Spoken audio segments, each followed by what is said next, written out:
বন্ধুরা, কি গরমটাই না পড়েছে বলো তো।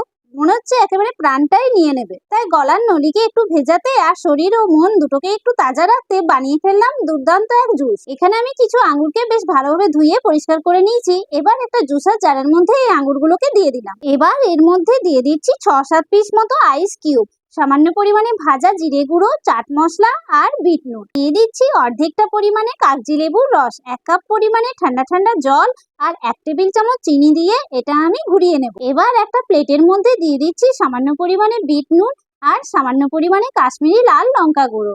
এগুলোকে বেশ ভালোভাবে মিক্স করে নিচ্ছি। এরপর একটা কাঁচের গ্লাস নিয়ে ওপরে এইভাবে কাগজি লেবু লাগিয়ে নিয়ে বিট নুনের মিশ্রণটা এইভাবে লাগিয়ে দিলাম। এবার আর কি গ্লাসগুলোর মধ্যে আঙুরের জুসটাকে ঢেলে সার্ভ করে নিচ্ছি। সূর্যি মামা তো আছেন বেজায় রেগে, কিন্তু নিজেদেরকে ঠান্ডা ও সুস্থ রাখতে হলে বেশি বেশি করে জল, ডাবের জল, ফলের জুস খেতে হবে। একটা লাইক কিন্তু দিতেই হবে।